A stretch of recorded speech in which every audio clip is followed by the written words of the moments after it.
Hello, everybody. I'm here with my coffee as usual. I have the great privilege of sharing the show today. We decided we're going to do a regular thing, a periodic regular thing, not every week, but we're going to do and continue on in our conversation. I'm here in Detroit. This is John Barnwell, and I'm here with Dr. Douglas Gabriel, who's my greatest pupil and my greatest teacher. And so we've had a symbiotic friendship regarding spiritual subjects spanning 40 to 50 years. At this point, I don't know, I'd have to get out a calculator to figure out what that means. But today it's July 8th, and we're going to do What is Cosmic Intelligence Part 3. And in light of that, I'm going to share a little quotation from the erstwhile Johann Wolfgang von Goethe. Everything transient is only a simile. The eternal feminine draws us on high. And that's from part 5 of Faust, part 2. And that's Act 5. So it's right at the end of his masterwork, Faust, the second part. And so ultimately he comes to the conclusion that that is what is leading him on, which is essentially what we've been saying all along. That's that Sophia, that principle of Manas in the West. People fondly call it the Holy Guardian Angel, because at this point we don't embody that with our true ego nature as of yet. That will be something that happens really after the Earth period is ended, although people do bring about a transformation of that principle in advance. And that will begin in the 6th post-Atlantean period. We are now in the 5th. And so we're working on the consciousness soul, which is kind of a cantankerous principle in that it has so much to do with the frontal lobe of the brain and being able to develop the concepts that are necessary to be able to then take those concepts with you into higher worlds and come to a deeper understanding from the gift of our separation from the divine spiritual beings and thinking of ourselves as being entirely separate. And now, like the prodigal son, we return to the Father. And that's the beauty of the Christian impulse, which Rudolf Steiner makes the point in his early lectures, very early on in 1906 and 1907, in the lectures that he did at the Theosophical Society, that Christianity really isn't a religion. It started out as a religion, but it's much greater than that, in that it's a culmination of the prophetic traditions of many different ancient mysteries that had, at the time of Christ, had gone into a decline. And so consequently, because of the fallen state of humanity at the turning point of time, Christ incarnated into Jesus of Nazareth at the baptism by John the Baptist.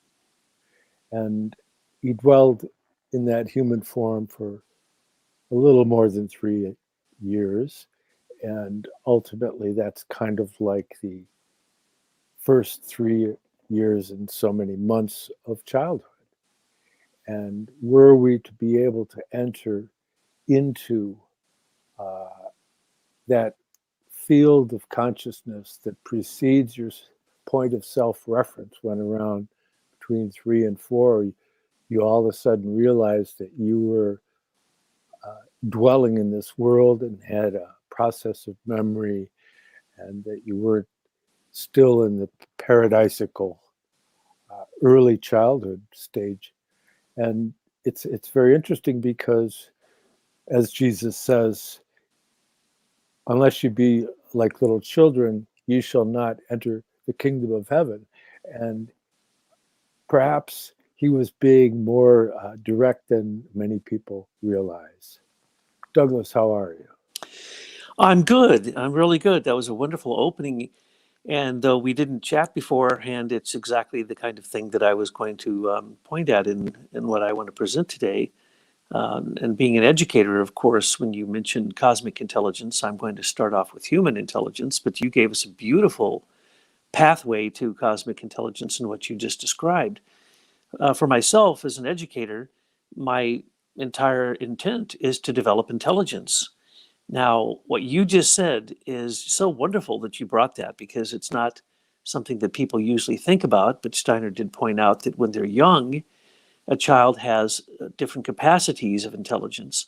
So I'm going to start off with basically 1976 when Charles Jane wrote his book, The Origin of Consciousness and the Breakdown of the Bicameral Mind. Now, only part of that theory do I actually subscribe to, but it's absolutely fascinating to look at it. Uh, that wasn't Charles Jane. Charles Jane's the astrologer. Julian Jane. Julian Yeah, Jane. yeah, that's your friend, Charles Jane. Julian Jane. Yes, exactly. And so he says that when a child is young, that they are still in the stage that the ancients were in before 3000 BC. And his theory is that the two sides of the brain, one speaks, and he says the right side speaks, and he got that a little wrong, and the left side listens. And he basically makes the wild but somewhat correct statement that the right side of the brain and the ancients thought it was the gods speaking to them. They thought that it was commands of the god telling them what to do. They would hear it in the right side of their brain and speak it. God would speak on the right side and they would hear it in the left side. Well, this is most interesting. It's counter what the scientists now say because the Broca-Wernicke area, the left side of the brain, creates speech and the understanding of speech, and this can be demonstrated very easily by simply closing one eye, showing somebody something, and they can't. If you close the right eye, then you can't actually put it into words because the left side of the brain needs both the left and right side of the eyes open so that they can have this communication between them. Now, a child, as they're developing, doesn't have that part above the left and right side of the brain that goes all the way from the forebrain to the hindbrain called the corpus callosum. As a matter of fact, it develops over time. It's not completed until age 11 or 12. Now, it has changed over time.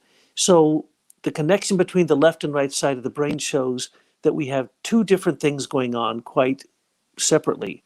And it's now by Howard Gardner.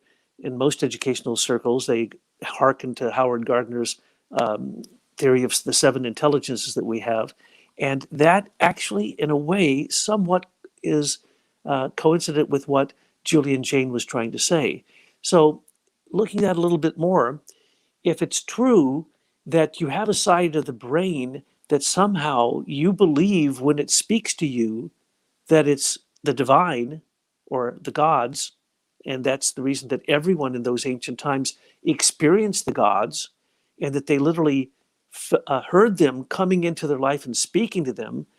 He then makes the completely false assumption, but there is some truth to it, but it's quite false to believe that schizophrenics and others who hear God speaking to them is simply an ancient characteristic that is related to the development of the human brain. Well, this is very, very, very interesting because if you look at the corpus callosum in Waldorf education, we would call that the kinesthetic area of the brain that connects the left and right side. The more, and it's strange, neurologically, the left side of the brain controls the right side of the body. The right side of the brain controls the left side of the body. So it sounds a little confusing what I'm going to say, but your left side of your brain is more analytical, mathematical, controls speech, controls logic, and things like that.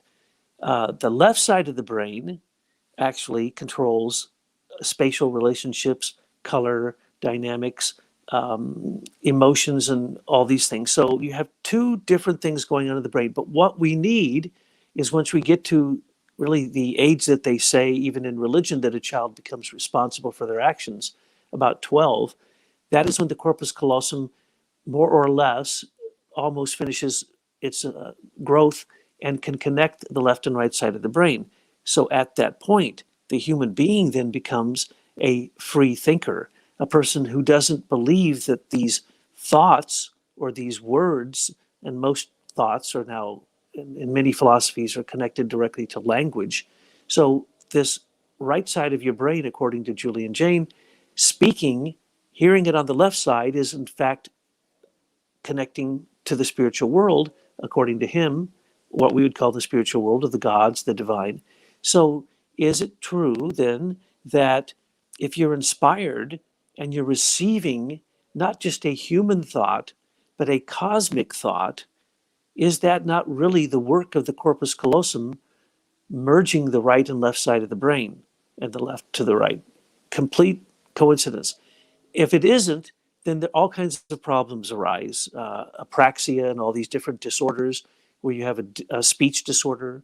And so the materialistic scientists believe that you can't really, once you have severe damage to the corpus callosum and it splits the brain back into two parts that aren't connected, then, and if the left side is damaged, the temporal lobe of the Wernicke Broca area, that you won't be able to learn speech again.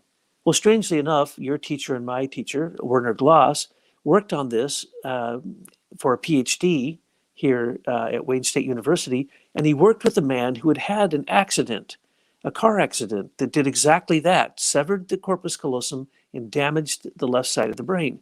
So he couldn't speak.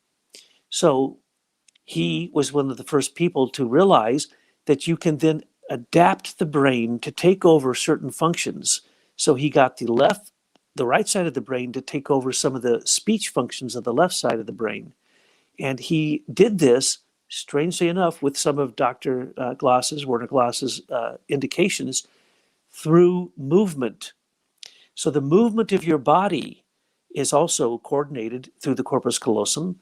So you could say that it's the kinesthetic organ. And if the movement is balanced between the left and right side of your body, then the corpus callosum might be able to balance the left and right side of the brain. Well, this is a most interesting idea, but it isn't quite correct. In essence, once you're fully developed, once you're at about age 21, then your brain has almost all of its functions completed. It does continue to grow until you're 28, but at that point, it pretty much stops. It's complete. So at age 28, you have the capacity for free thinking and human free thinking that no longer believes that the voices in your head, because your thoughts oftentimes appear or sound as if they are voices. And when that is completed at age 28, then you really have the capacity to be a fully aware human being using thinking or intelligence in the proper way. Now, Howard Gardner, who, as I say, to this very day, there's entire institutes. We studied with Howard Gardner in one of the schools that I was involved with a long time ago, and he points out there's 7 intelligences. And that's most interesting. I would say that Rudolf Steiner probably indicates a little bit more. He says there are 12 senses, and these senses go beyond what Howard Gardner gives us the 7 intelligences, but they are as follows. The first one that he lists is linguistic, speech. Because why? Thinking and intelligence is generally related to speech and to what we would call the word. Now, that would set a person, an anthroposophist like John off, and he could probably talk now for the rest of this broadcast on the word and redeeming the word, the lost word. But this is the key factor for intelligence is linguistics. The second is logical mathematical. Well, there you have it. Between the first and the second, you have the left and right side of the brain. And then you have the third intelligence of Howard Gardner is bodily kinesthetic. As I just pointed out, I believe that that's the corpus callosum. And many who've studied the bicameral mind theory state that that would be true. And then you have a fourth intelligence called spatial. Well, that would be the left side of the brain because that's what is controlled by the left side of the brain, spatial awareness. The fifth is musical. Again, a left side of the brain function. And I find it wonderful that Julie and Jane brought forth the idea that intelligence is related to music, because it absolutely is. Math is related to music. Space is related to music. Form is related to music. Language without a musical quality can't be understood. The sixth is going into a psychological realm called the interpersonal, and the seventh is intrapersonal. In other words, inside of yourself and outside of yourself. How do you relate to people with these other intelligences? And so I like the fact that he brought in a psychological aspect of this, because without that, you really can't possibly understand human intelligence and human thinking. So the seven intelligences are good. It gets you started, and it makes people realize that human intelligence is very complicated. Julie and Jane's idea, the bicameral mind, interesting. And it's also very interesting that it relates to some things in anthroposophy. For instance, Rudolf Steiner says that, and I mispronounced this the other day and got someone really upset when I called it atavistic, when it's supposed to be atavistic, but there's two ways to pronounce it. So let's call it atavistic. Atavistic clairvoyance, in other words, ancient direct perception of the thoughts that create the world, is really a gift of the that the ancients had, that was common to everyone.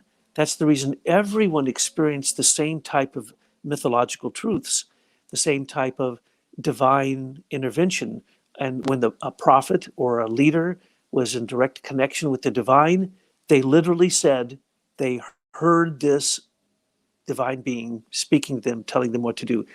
Jane goes a little bit too far, Julie and Jane, saying these are commands. Well, it's a command is the same thing as an intention, a wish, a desire. So what is it? What is a command that sounds in your brain as a word? These are all the beginning stages. But when you come to Rudolf Steiner, he gives us an amazing insight, because he tells us how the human constitution is built up with 9 different components, sometimes broken down into 7, but generally it's 9. And he says that the soul has 3 components to it, what we call the intellectual soul, a sentient soul, intellectual soul, and consciousness soul. So Rudolf Steiner points out that also you have a physical body, etheric body, an astral body, or what's called the sentient body. And you also have then higher, if you go into higher thoughts and into the future, which John was just pointing at, that we are called upward by the divine, by Sophia, the being of wisdom, the highest being of intelligence, one of the highest beings of intelligence on the earth. Steiner points out that in your astral body or your sentient body, you have thought perception. Well, that is also the perception of the outside world, which is a manifestation of the archetypal thoughts that create this world as somewhat of a shadow, just as is told in the Greek philosophers, that what you're looking at is the shadow. You're not looking at the real substance itself. But if you then rise into the soul realm and you have the sentient soul, the first stage of the soul development, he says that thought is inspired by the spirit. So in your soul, your thoughts, instead of just looking at outward manifestation, materialism, in your soul, the development of the sentient soul creates the capacity to be inspired by the spirit. Now, that's a little bit different than having free will. When you're inspired and your astral body, astral, it refers to stars, and we're going to talk about that in a little while, but the astral body has the capacity to be inspired by the spirit through your thinking. In other words, as you look at your thinking, or you look at the thinking that creates the world, what is now called by secular humanist scientists as intelligent design, as they look out on the world, into the cosmos, into the human being, into the outer world, they see there's intelligent design. They won't say it has any life or any being, but they will say that it has intelligence, intelligent design. Well, that is what the sentient soul can do. It can realize that inside of yourself and outside of yourself are thoughts that are inspired. If you rise to the next level, that's called the intellectual or mind soul. And these periods relate to very specific times in history that demarcate the evolution of the human being. So if you rise into the intellectual soul, which was at the time of the Greeks, you would find an awareness of the subjectivity of thought. I would shorten that to say the ability to think about thinking, to look at your own thoughts, your own intelligence, and try to understand its nature. That's not easy to do, and the confusion as people do that have led us in many paths that are astray. They are, in many cases, even spurious. But if the intellectual soul really finds the true nature of how thinking arises in the human being, and you can think about thinking and be objective about it, then you can glean the capacities of the intellectual soul that find that thought is not only subjective, but also objective. But we are in the age of the consciousness soul, as John just told us. And it is a mixed bag. It's not a friendly time. It's not a time of a lot of, it's not about social interaction. It's not about the other. It's about yourself. There's even a part of the consciousness soul that once it gets developed is called the spiritual soul. But in that consciousness soul, in our time now, we have the ability for the free creation of thought. Not only can we look at our thoughts objectively and subjectively and see the difference, but we have the ability to create free thoughts instead of in your astral body being inspired by thoughts. In other words, you think a thought, and if it's a thought that has any eternal nature to it, well, you realize it's not really you. It's some type of outer thought coming into you, flowing into you. So in general, for instance, between John and I, our thoughts are not really our own. In many cases, they're the thoughts that are filled with an eternal aspect to them, what he mentioned as the monastic thought, the thought of the consciousness soul that rises into the realm of the spirit self, or the monastic realm, according to Indian philosophy. And when you have monastic thinking, that's thinking that goes on and on and on. It's thinking that is based in the eternal, and cosmic thoughts are all based in the eternal. So I'm going to read a little section for you here from a lecture called Perception of the Nature of Thought by Rudolf Steiner, subtitled Sun Activity and Earthly Evolution, a lecture given by Rudolf Steiner in Dornach on January the 10th, 1919, from the collected works, the GA number 161. So it's a one long paragraph, and as we know, when Steiner writes a long paragraph, it's quite long and it's filled with a lot of thought. So I'm going to read this because it's one of the best summaries that you can find in anthroposophy to describe what thinking is really all about. So he says, quote, "If we go back to the perception of thoughts which prevailed in the time of the old Greek philosophers, then we must say philosophic thought in ancient Greece, in spite of the fact that it was the age of the intellectual or mind soul in ancient Greece, was still a perceptive thinking, was still deeply influenced by the sentient soul, in fact, by the sentient, the astral body. It still clung to the external. The thinking of Thales, of the first philosopher, was still influenced by the etheric body. They created water, air, fire, philosophies out of their temperament, and the temperament lives in the etheric body. One can therefore say that the philosophy of the sentient body goes into the philosophy of the etheric body. Then we come to the Christian period. The Christ impulse penetrates into the sentient soul. Philosophy is experienced inwardly, but in connection with what one can feel and believe. The influences of the sentient soul are present. In the third period, that of scholasticism, the intellectual or mind soul is the essential element of philosophical development. Now the development of philosophy follows a different course from that of human evolution in general. And for the first time since the 16th century, we now have philosophy coinciding with the general evolution of mankind. For we have the free thoughts ruling in the consciousness soul. The consciousness soul, the magnificent example of how free thought prevails from the abstraction of existence up to the highest spirituality, how a thought organism, leaving aside the world entirely, rules purely in itself. That is the philosophy of Hegel, the thought that lives solely in the consciousness, which in fact is a summary of what I was trying to describe. Well, like I said, Dr. Douglas is a master teacher, and so he's able to give us a cohesive yet comprehensive view of our subject today. And it's interesting because if you get into the history of ideas, like what he's pointing to, you get to a critical point in the 1800s. And it occurred when the philosopher Friedrich Nietzsche met Richard Wagner. And he was invited, he was just a young student, and but he had become quite controversial for writing his first book, which was The Birth of Tragedy. And within that book, he deals on this subject of bicameralism as expressed within Greek thought, or the polarity.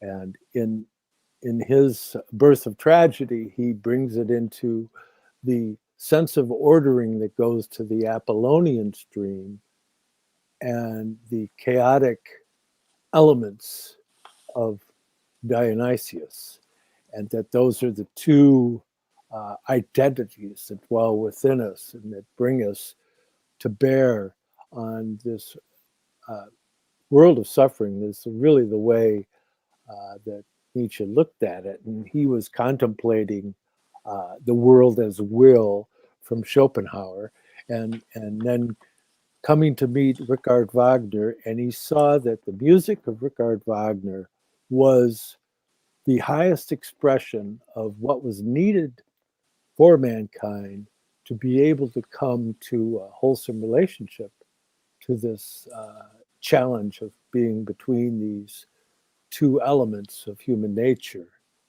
And it's interesting, though, that he had a falling out with Wagner later on, because he, in his own nature, had rejected Christianity in the form that it had met him in his youth, because he was in a very strict religious structural existence, and he rebelled against that. In fact, Rudolf Steiner wrote a book, Friedrich Nietzsche, Fighter for Freedom, and ultimately Steiner was the editor of Goethe's Scientific Works, and he became a celebrity himself of sorts among the intellectual community of Vienna.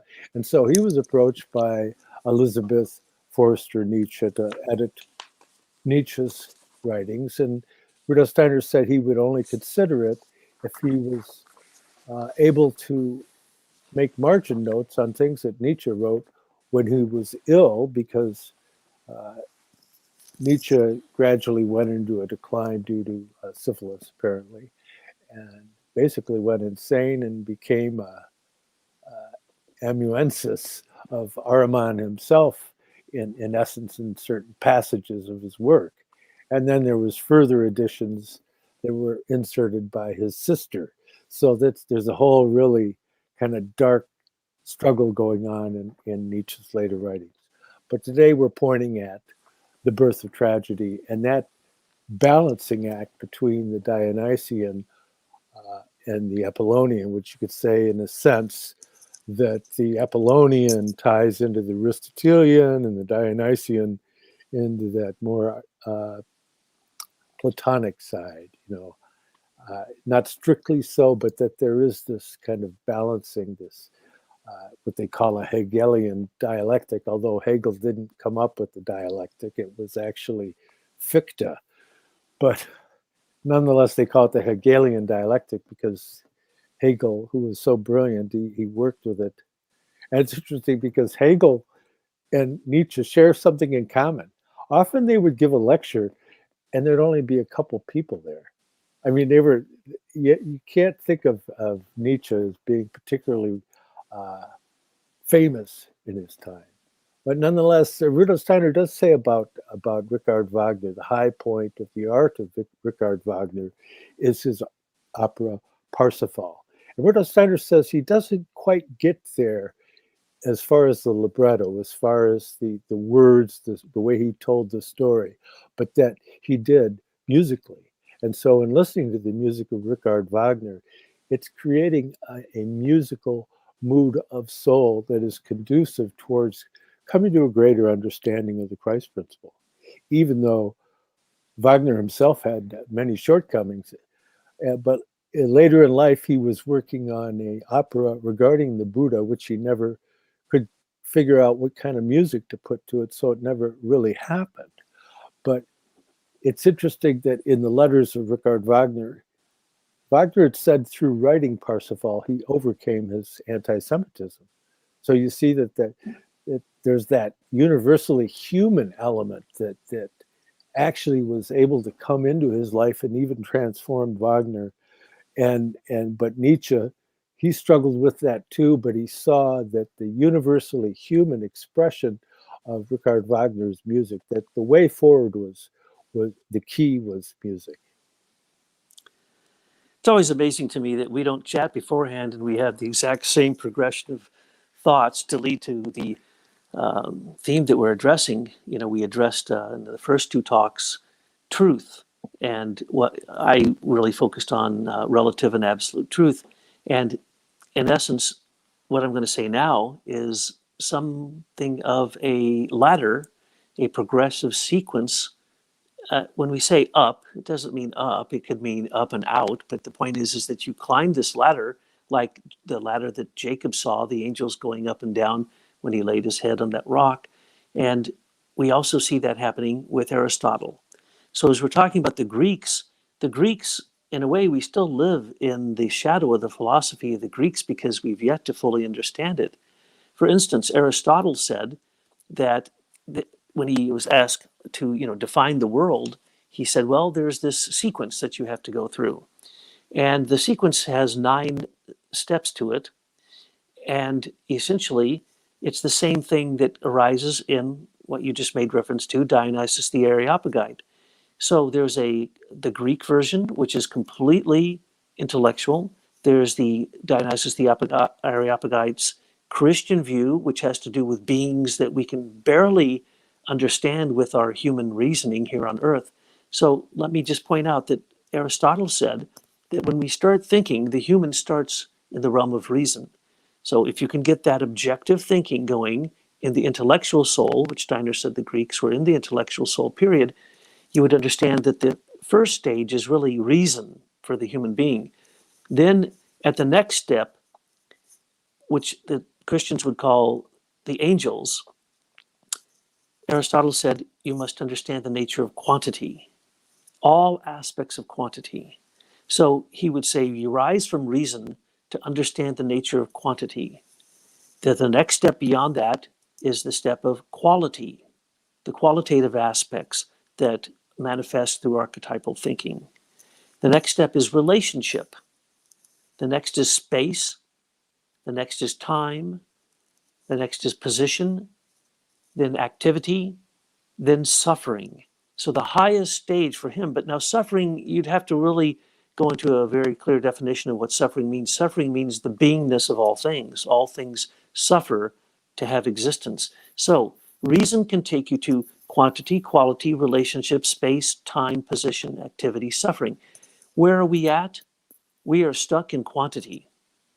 Science is stuck in quantity. They can't even rise to the level of understanding quantity. So number, measure, and weight is all they can do. They can basically quantify it, but that's it. To talk about the qualitative aspects would mean they would have to understand how the different quantities relate to one another, but they don't. So if you go to your doctor and you ask your heart doctor if your kidneys could be affecting your heart. They'll say, oh, no, no, no, no, no, that's a completely different area. Each organ is separate. None of them relate to the other. They have no qualitative relationship. And so when you rise to the level above quality to relationship, science bottoms out. They can't even tell you whether light is a particle or a wave. As a matter of fact, they'll tell you that in their own perception, whatever it is that they are wishing to perceive is what they perceive. And then they literally affect physical substance. Well, that's true, but it's on a more highly developed spiritual level. Yes, your own perception determines what it is that you see in the world. For instance, it said, it's your own heart's perception that determines whether you live in heaven or hell or somewhere in between.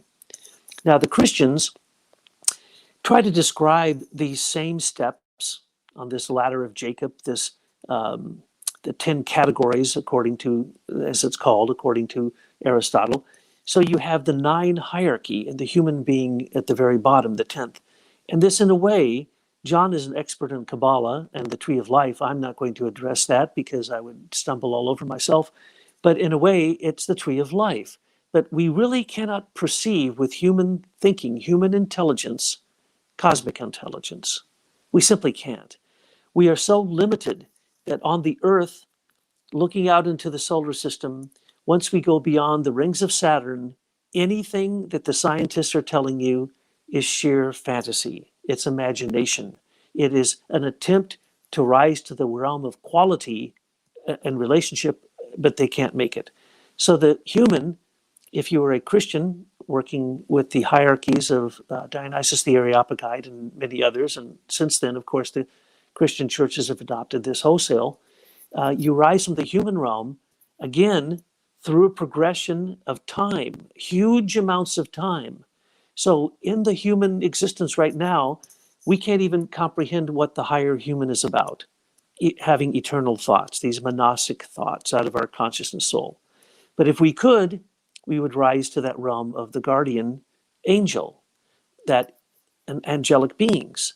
Now, one characteristic of that, for instance, just like rising from the realm of reason to quantity, is that if you rise into the realm of the angels, you might meet your guardian angel, and most people, if they ever had a direct experience with their 12 senses, not the 5 senses, but the 12, I'll mention them in a minute, if they really fully experienced what an angel was, it would overwhelm them and they would probably think they were looking upon God, the highest divinity. But that's the first step. So that's how powerful cosmic intelligence is for the development of the human being in the future. Now, humans will rise to the realm of being angels, and then they can rise later, much later, to the realm of the archangels. Again, the archangels are not involved specifically with an individual. They usually are called folk souls. They rule over an entire folk, a people who has a certain language, a certain group of people with a language. So the archangels are considered the folk spirits. If you rise higher than that, you come to what is well known called the zeitgeist, the spirit of the times, which are literally called archai, which means time spirits. Now they have many other names. Going from archangels on up, all of these have different names. And I'm not going to get into all of those different names because I'm just trying to point out that this is a ladder that you can climb with human intelligence rising into cosmic intelligence. So above the human is the angel, archangel, and archai. Those are the ones that really have everything to do with our past and who we are going to become in the future. So meeting them is an experience that one can never forget, and few people have ever experienced an archangel. We have the archangel Gabriel or Michael in the Bible. Gabriel came to Mary and pronounced that she would have the Son of God. Now and then we hear of the archangel inspiring a different one prophet or another, and so on and so forth. But the time spirit, well, I'm not going to get into describing the way that they work, but it's just another rank in the hierarchy of spiritual beings. Above them are beings called powers, mights, and dominions, but they have the name exousiai, the spirits of form, the dynamis, the spirits of motion, and Kyriotutes, these are Greek names from Dionysus the Areopagite. They can also be called mights, powers, and dominions. And the Bible refers to that we don't just wrestle with outer human forces, we wrestle with beings of principalities, powers, and dominions. And so there's references to these things in the Bible, but it took the genius of Dionysus the Areopagite to put it into a system. And then there's three above that. These we know a little bit about. They're called the thrones, the cherubim, and the seraphim. So when we speak of the throne of God, you're actually speaking of one of the hierarchy that is the being of willpower. So all the will in the world, all the conscious intention of the willpower of the world, the volition of the cosmos is embodied in the thrones. In the cherubim, we have beings of harmony who make sure that the harmony of your body works, the harmony of the planets work, the harmony of the relationship of the stars to our solar system, to our moon, to our earth. This is all determined by the cherubim. And of course, the greatest power of all is the beings of the seraphim, who are the beings of love. So those 9 hierarchical beings relate directly to Aristotle's 10 categories, including the human. So there's the 9 hierarchy and the human realm. Above them is a realm of the Trinity. Now, you can debate whether the Trinity is male or female or both, but for sure there's a Trinity. So you have the 9 plus 3 is 12. Well, this is what is necessary for the human being to have a true perception of anything. You know the story of the blind sages who tried to describe an elephant. One describes it as a serpent, one describes it as a wall, one describes it as a leaf because they're holding the trunk, touching the body or touching the ear of the elephant. And so they go on to describe all of these, and they're absolutely certain that they are correct. Each of them believes that. But they weren't using all of their senses. Rudolf Steiner is one of the few people who tells us what the 12 senses are. And if you go through these and you understand them, then you will know that you have these capacities, though they may not be enumerated the way that they are that you might think in your mind, but they're there. Everyone uses them. So, of course, we have the 5 senses implied in this or explicit in this. So I'm going to read them to you just to give you an idea of what you would need to have the perspective of the 12, the whole zodiacal perspective, the astral, the star perspective. As you look at the signs of the zodiac, that is just in one plane. And if you break that up, you'll find 12 elements that the ancients have always attributed to animals. But in the human head are those 12 signs. The human head is the image of the round cosmos that encircles the earth. And in the head, the animals that came down to create the basis for developing its highest crown, the paragon of all the animal kingdom, is the human. But you need the 12 senses to think that you are actually going to have a true cosmic thought. If you do not have those 12 perspectives, and in a minute, John, who is also an expert in this, I've extracted something from his book, The Arcana of the Grail Angel.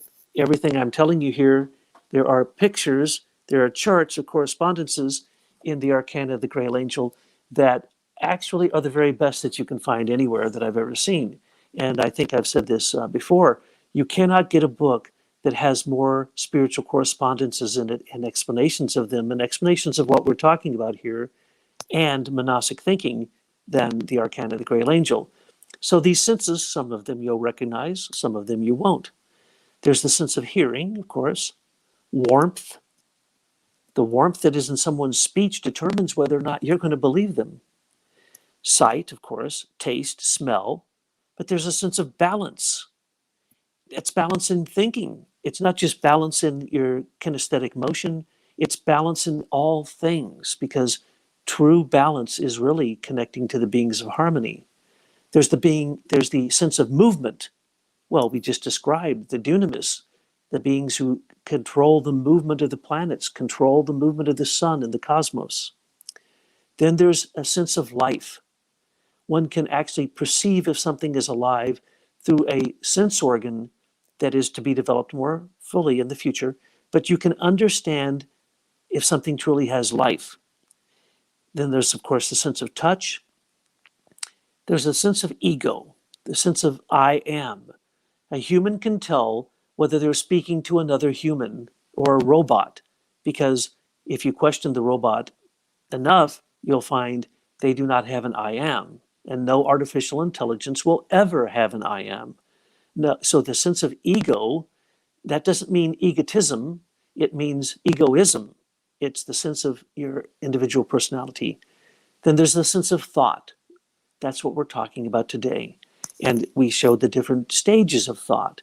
But when you reach to higher thought, then you're actually reaching into the realm of cosmic thinking.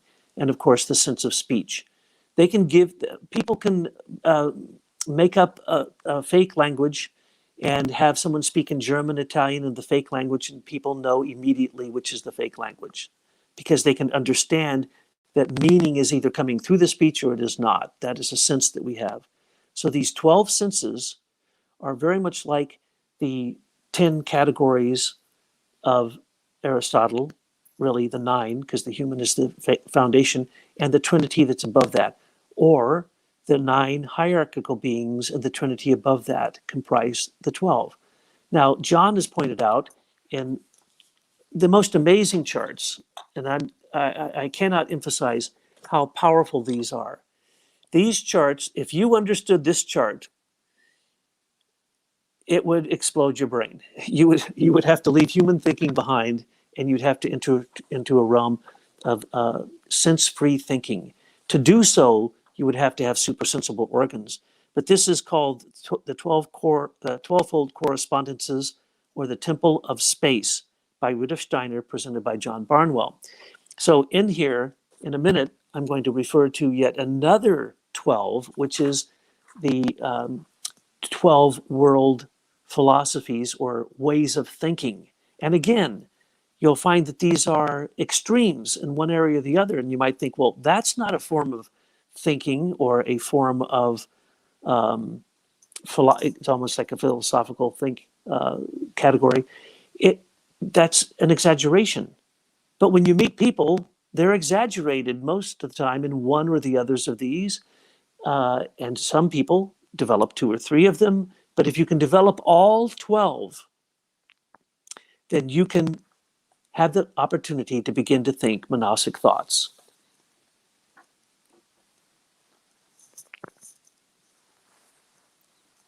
I guess that's my cue. Yeah, well, you see, again, these things are complex, and it was the aspect of the Apollonian stream to try and organize. And so you have that organizational ability. You could say that's the string section in the symphony, whereas the Dionysic, that's the woodwinds and the flutes. See, so that you have these 2 different ways of bringing about movement in the air. And Rudolf Steiner makes the point in my as of late favorite collection is the Christian Mysteries, the early lectures from going back to 1906, 1907. It's also available in the Australian edition, and kind of rough and tumble translation. But the other edition that I showed you, this one has a wonderful foreword by Christopher Bamford, who is a very gifted commentator. But in any regard, in there he talks about the mysteries of the word, and that's this center here. So we have the Holy Spirit at the 2-petaled lotus of the brow, and then we have the 16-petaled lotus of the throat chakra, which is the mysteries of the word, the mysteries of the sun. And then you have the 12-petaled lotus of the heart, and that's the mysteries of the Father, or the Atman, and the Buddhic principle of the transformed etheric, and the monastic principle of the transformed astral, and of course the principle of the actual Atman has to do with the physical. And so you could, for example, pertaining to the physical, if one would burn like the proper incense, like frankincense and myrrh, that's, I think that the three kings or the three magi knew what they were doing when they presented the Jesus child with the gifts of gold, frankincense, and myrrh, because you can create a sacred environment, a sacred space by working with these scents. And this is something that's been known since the early days of Christianity. And we used to get that a lot in the Catholic Church, although they moved away from that. It's turned into more of a kumbaya club. And I don't mean to speak askance on them, but they've stepped away from a lot of the magical potency. But that's has to do with that the church itself is really something that's meant to get us to a certain point. There's no reincarnation in karma. It's pertaining to the intellectual soul. The greatest exponent of that impulse is, of course, St. Thomas Aquinas, in which the primary text he deals with is the Dionysius the Areopagite and his celestial hierarchies and divine names and all of his letters and all of that, and the writings of Aristotle, who of course deals with the 10 categories. So we're getting into this categorical ordering system, which is essentially the Apollonian, but the actual artistic movement has to do with the mysteries of the word, because it's the gesture that is key there. And Douglas earlier was speaking about the therapy that individual went through, to where through movement he was able to regain a relationship to the realm of speech again, and the Broca's region of the brain. I have over here somewhere, I don't want to dig it up now, but I have a little folder that I got from Del Close, who was one of the founders of Second City in Chicago, and was the mentor of John Belushi, Dan Aykroyd, Chevy Chase, all this whole cast of characters that came out of Second City in Chicago. But we used to have lunch when he would come to town and buy books from me at the bookstore, and he gave me a group of lecture or articles on. See, when they started to really nail this down is when they noticed that when there was a neural severance between the lobes of the brain, that they were able to really gain insights into the bicameral function of the brain. And so it's very much supportive of what Douglas was saying earlier. But the challenge here is that we have the 24 cranial nerves, which is 12 pairs, which is like the zodiac, which is the 12-fold division. There's 12 edges on a cube, for example. But yet that cube has 7 axes of rotation. And so there's always the 12 and the 7, 12 and the 7. And that's basically the dynamic structure of my 2 books, is based on the interactions between the 12 and the 7 and the 5. And all the different orderings, of course, based on the mystery number of the 3, which is the Father, the Son, and the Holy Spirit. And so in getting into understanding these, and like what he was saying about the 12 perspectives, Rudolf Steiner had said that there's 12 fundamental philosophical viewpoints, and that they all have things that they can give us to help understand certain processes in the world. But they're all too limited to be able to have a comprehensive view. And he says that there's a 13th perspective that dwells above all of them, that can use them all at will, and that's the Christ. That's the cosmic intelligence that is Christ. Of course, our experience of that is via the countenance of Christ, which is Archangel Michael, who is the time spirit of our current period. And so in being able to come into relationship, and mind you, Rudolf Steiner said, were you to see an archangel, you'd think you saw God. And so it's a very profound experience in coming into relation with this. And you see Michael and Gabriel, the two principal archangels that interact with humankind. So you see, even like with Joan of Arc, okay, it was those two archangels that approached her to bring about the separation of the French and the English folk souls, for example. So that and Gabriel, who we have a Gabriel right here. In fact, two of them. We got Tyler back in the backdrop, so they're somewhere, totally industrious. The queen mother of the American intelligence media, and all the wonderful work they do with Americans for Innovation with Michael McKibben. And so make sure you check all that out. And that's an important thing to keep in mind, because we have to stay in touch with where we live today. It's you don't want to become one of these kind of dreamy kumbaya mystics. I mean, if that's your inclination, fine, go do that. But there's important work that needs to be done. But we have to be able to come into a universally human perspective to be able to be in tune with what that Christ impulse is representing. And Rudolf Steiner said that, you know, Christianity, although it started out as a religion, it's greater than a religion, because it has to do with the divine being of Christ himself, and that it's, as he says, he explains that the spirit man of Christ was left on the sun.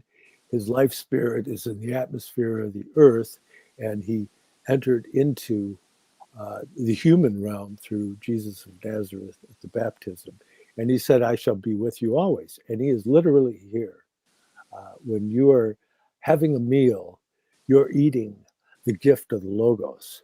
When you breathe air, you're breathing a gift of the Logos. So we indwell it, as St. Paul says, in which we live and move and have our being.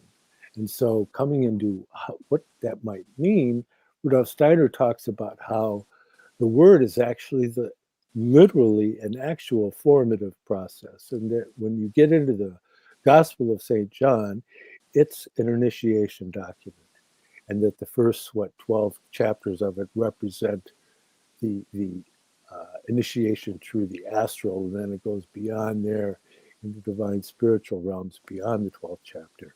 But in the first 14 verses, in the beginning was the Word, and the Word was God. That he said that in the Egyptians, it's easier to capture the understanding of what that concept means, and that were you to be able to see, you could, when you speak, that you're literally creating shapes in the air, and that you're literally breathing forth forms, and that is the process by which the whole universe that we experience came into being, through that process of the word. And then you have the ordering of the word through what's called the music of the heavenly spheres.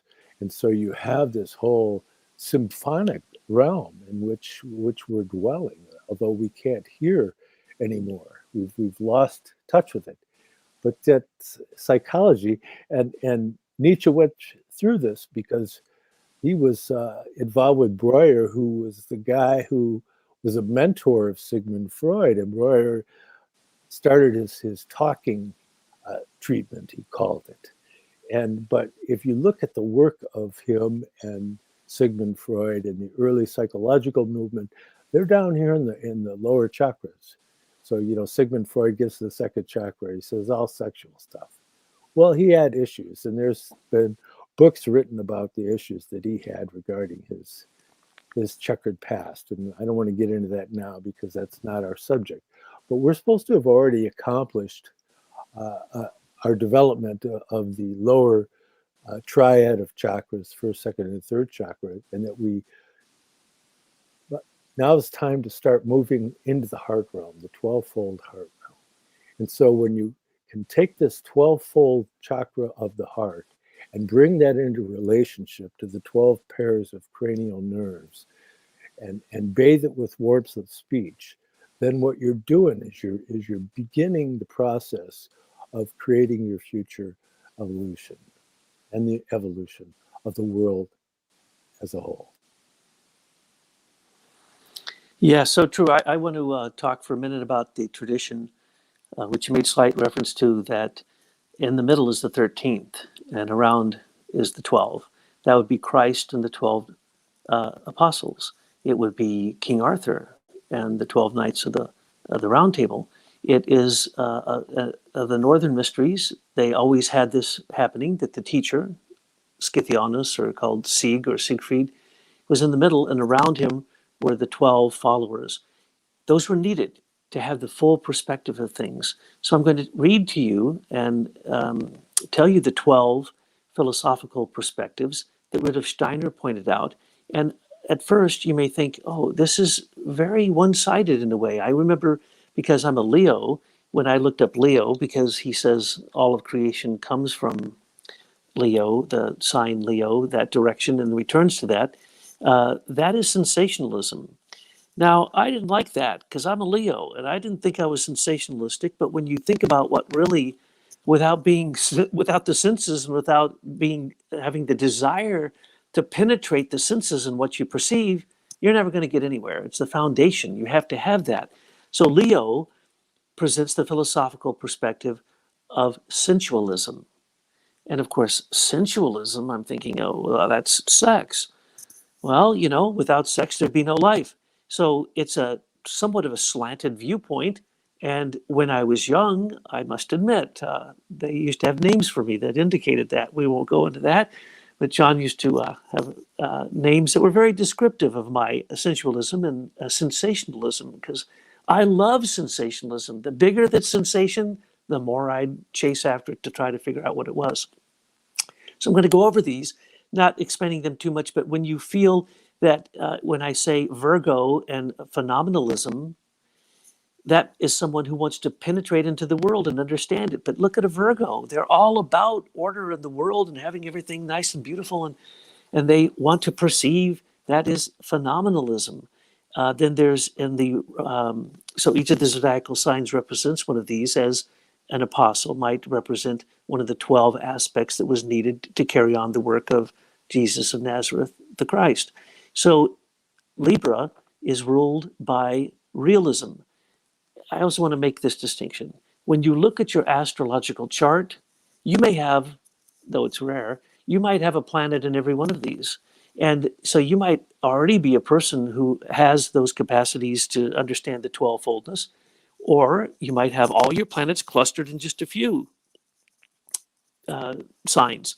And then those might indicate the things that you have as gifts, the things you're working on. But what you really need to work on is not what you brought in from the past. So I don't need to work on sensualism. That's the reason I became a priest and turned totally against sensualism, right? But then again, isn't that simply at the extremes of a Leo, to go from one thing to the next so dramatically and be completely involved in each one of those things? So Libra is realism. Scorpio is dynamism.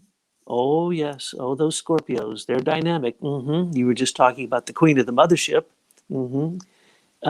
Dynamism would certainly be a description of one aspect of her, our dear Tyla. And then you have in Sagittarius, monadism, wanting to come to the right idea, the exact one right idea, the one God, instead of a pantheism. In Capricorn, you have spiritualism. I had a little trouble with that one. My ascendant's in Capricorn, and usually those are teachers. So how is that spiritualism? It's about developing thought, intelligence. So in fact, it leads you to the spirit if you do it properly. In Aquarius, that's pneumatism. I'm not going to try to explain that. Yes? It's actually, Rudolf Steiner said spiritism. People might misunderstand spiritualism, like, Correct. I'm sorry. knocking on tables and all of that. Although it is related. Precisely. Spiritism, it's kind of like egotism or egoism. Huge difference. And yes, unfortunately, spiritualism has a very bad connotation, kind of like the word occult, which is simply means to be hidden, but nowadays it's considered to be, into magic and such things. So Aquarius is pneumatism. You have Pisces is psychism. And yes, a lot of Pisces do have the ability to have psychic abilities and perception of things that cannot be seen. Aries is idealism. Taurus is rationalism. So if you're out there and you're one of these signs, see if you relate to these. Gemini is mathematism. I'll say a word about that.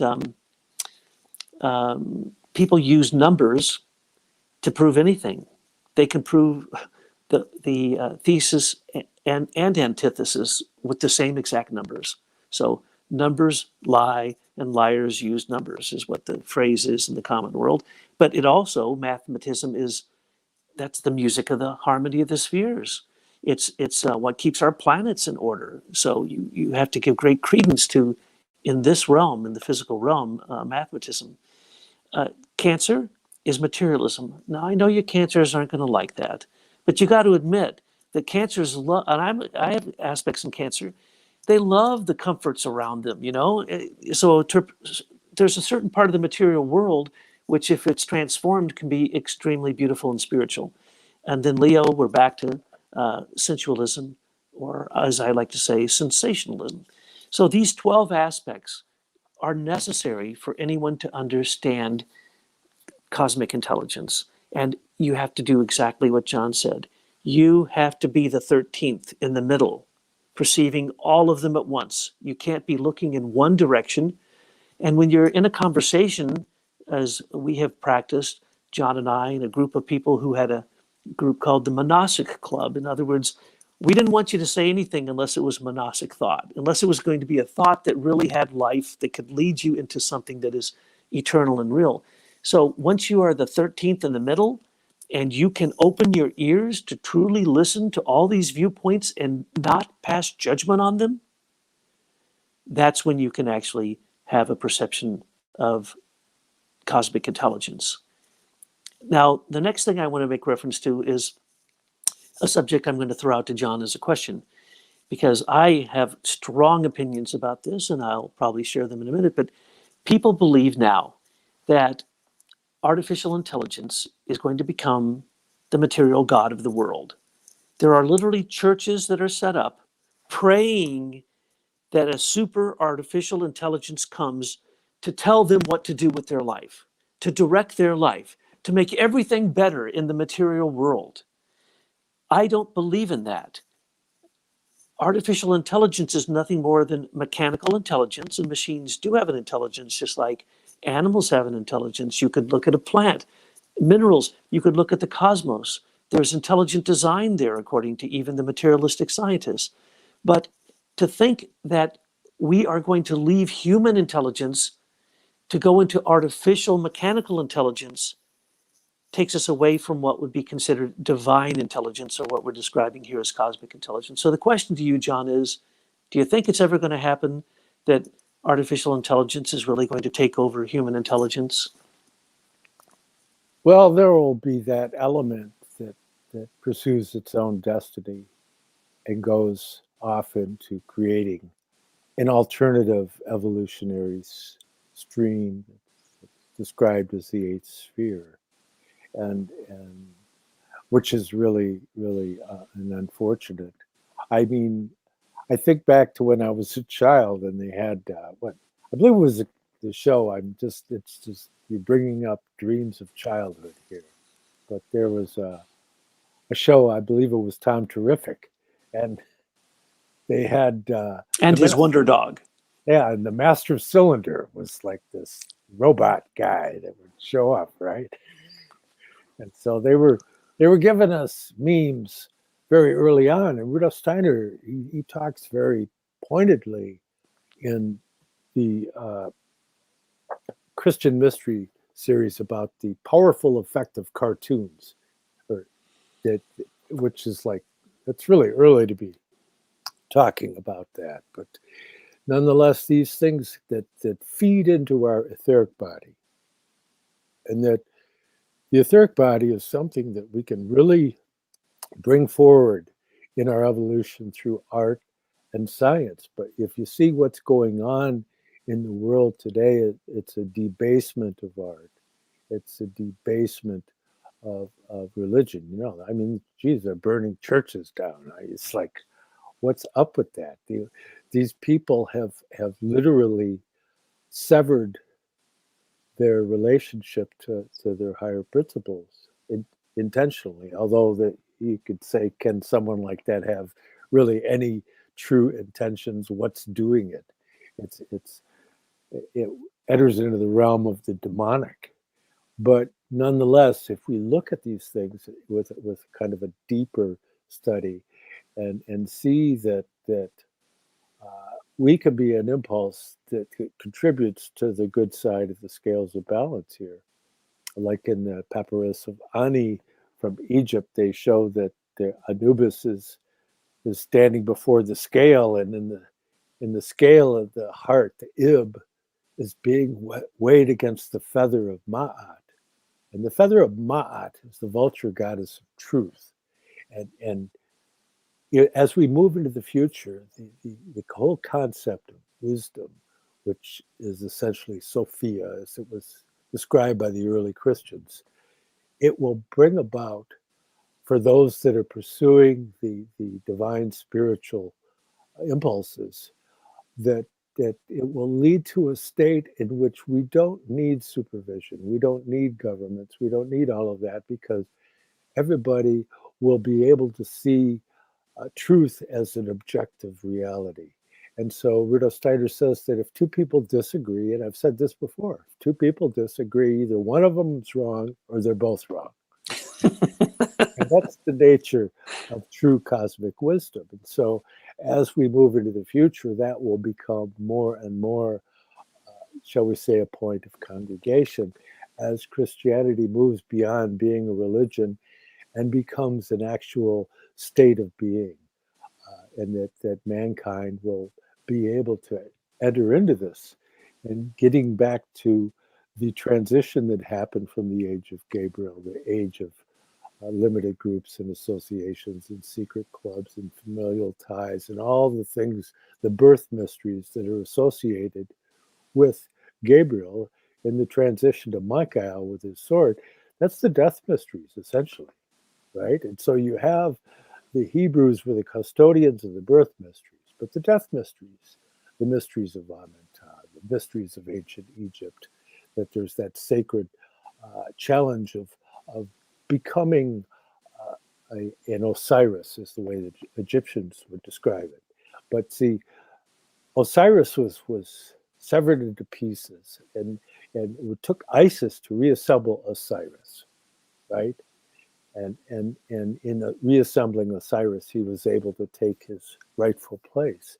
And so we're like severed from our divine nature. And it's up to us to be able to take this symphony of 12 processes and become the point of integration of these potentialities, because they're potentialities of being, these different viewpoints, and not to get too attached to any one of them, but take them as far as they might lead you. And that got Rudolf Steiner into trouble, admittedly, because he would be studying a particular subject and he would get labeled as he's one of them. Like Ernst Haeckel, the great evolutionary guy related to the whole Darwin stream and all of that, thought that Rudolf Steiner was going to be his protege. And all of a sudden Steiner starts lecturing on theosophy and all this stuff, and Haeckel's like, what?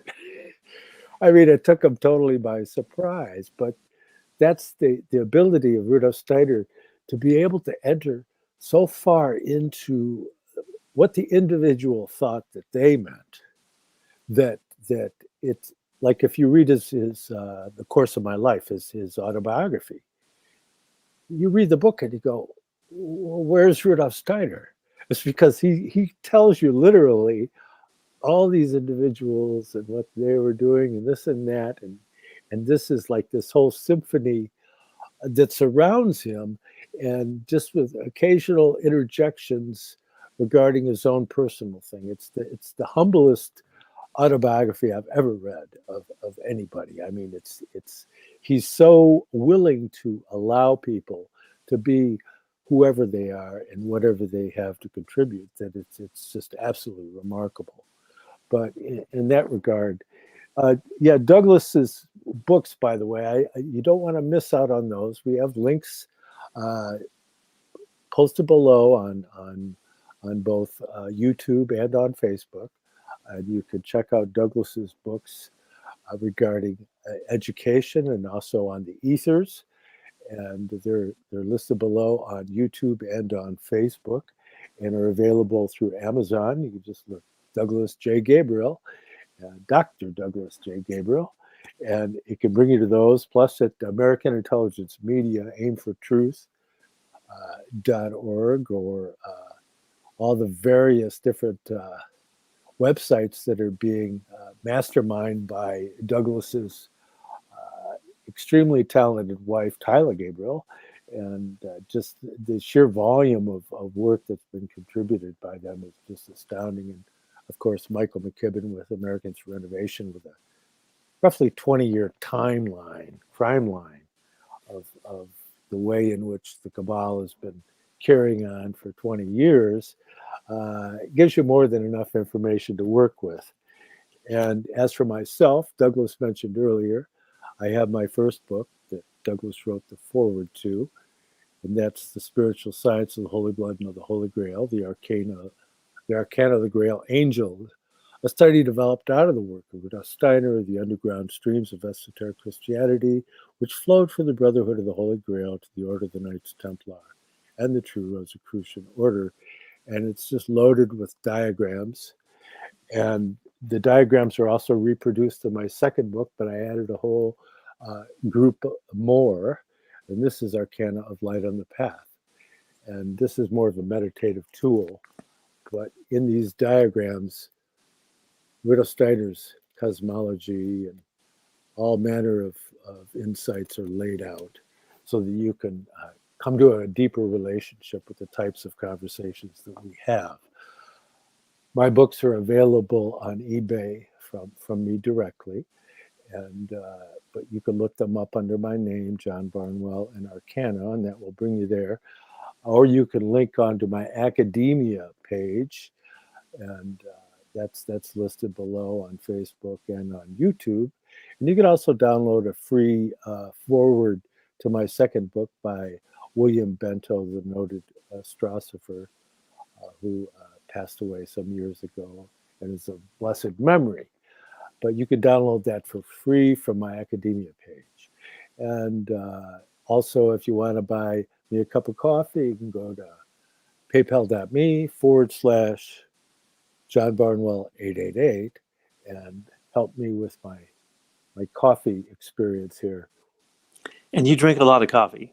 I do drink coffee, but it's got a lot of antioxidants, and so. But you drink the good coffee. And Dr. Tyler Wells, my incredible wife and strategist of the American Intelligence Media, her books, The Gospel of Sophia, are amazing. There's 3 of them, and it's an initiation process. And they're all free. You can get PDFs of them for free, or you can buy them on Amazon.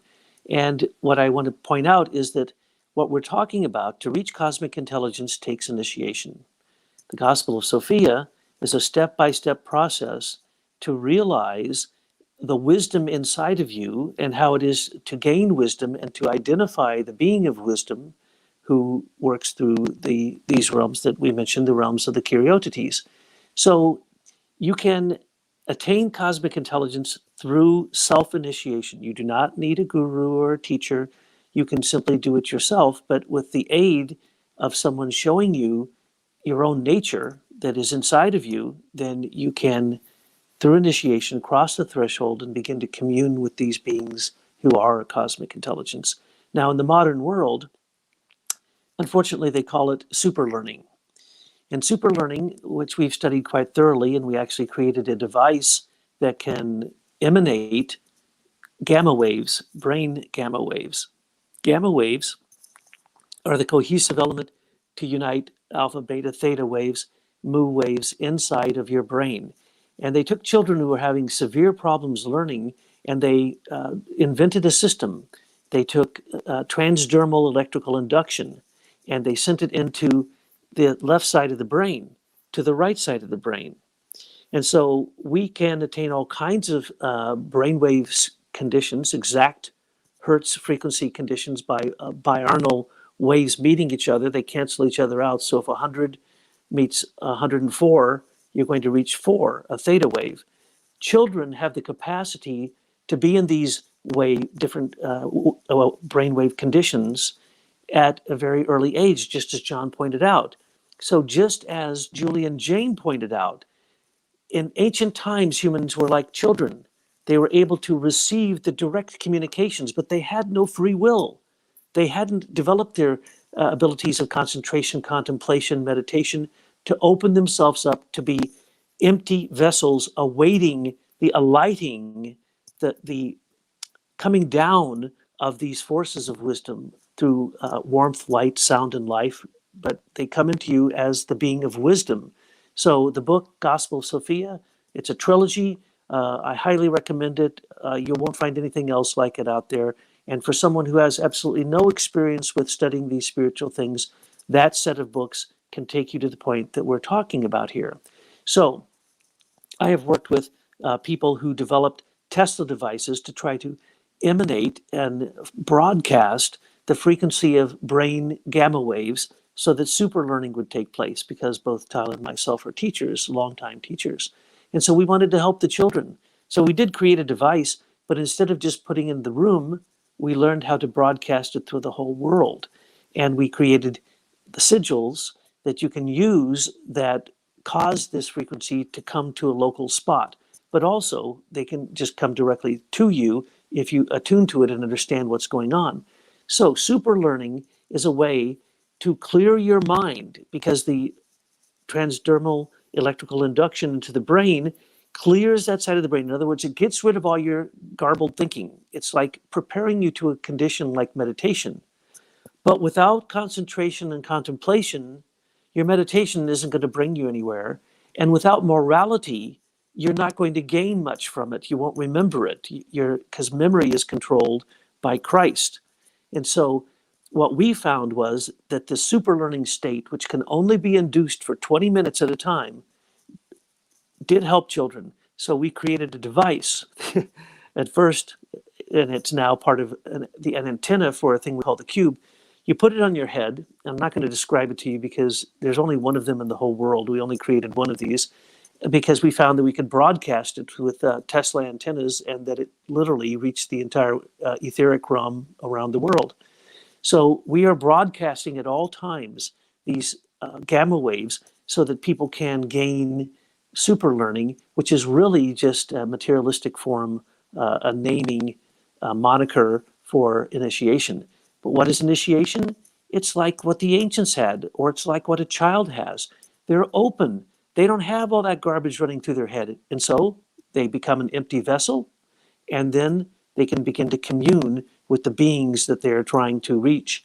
And that is what we're talking about. That is cosmic intelligence. It's a spiritual language that you must learn so that you can have communion and have communication. And without morality, it will do you no good. You may have the experiences, just like going across the threshold with drugs. But if you do not have morality, you're not going to be fired in your will to come back and do something moral with love to help other beings. So in all cases, if you're going to contact cosmic intelligence and you wish to do anything with it, it is the driving force of love that would have to be behind it.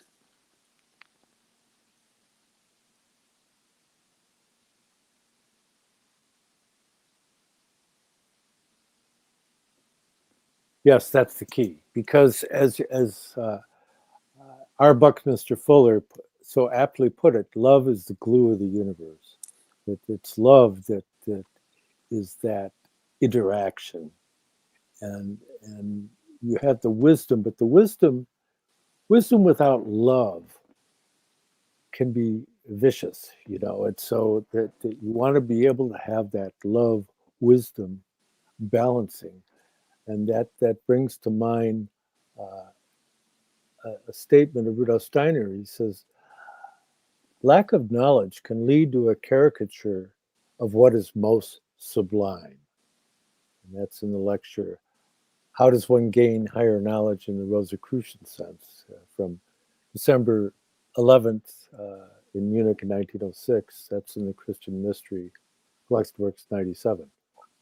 But in understanding that, that gives us something that's brought to a more developed level in a sense, because the great author C.S. Lewis said, a friend of Owen Barfield, the noted anthroposophist and translator of Rudolf Steiner, but C.S. Lewis said, the most dangerous thing you can do is to take any one impulse of your own nature and set it up as the thing you ought to follow at all costs. There is not one of them which will not make us into devils if we set it up as an absolute guide. You might think love of humanity in general was safe, but it is not. If you leave out justice, you will find yourself breaking agreements and faking evidence in trials for the sake of humanity and become in the end a cruel and treacherous man. And so it's important to be able to bring about a harmonization of these elements. And that's the key. And that's that moral sense that Douglas keeps referring to. It's that to be able to bring it into a moral relationship to the divine spiritual powers is the challenge that's meeting mankind, especially at the present time. I'd like to end what I'm saying with a quote from the Chaldean oracles. And how does it go, John? It's illegal to disbelieve the Chaldean oracles. Isn't that the phrase that they use? So this is a phrase that will emphasize everything that I've been trying to say in one verse, because the Chaldean oracles are truly inspired. It says, having mingled the spark of soul with two in unanimity, with breath and mind divine, he added to them a third, pure love, the august binding of all. Absolutely. And so with that meditation on the good, the true, and the beautiful, I thank you all for showing up. And for those of you that get to see this later, greetings to you too. And thank you, Douglas, and thank Tyla for me. And I'm sure she has a project for you to work on. And so I'll let you go. And thank you so much. Thank you, John.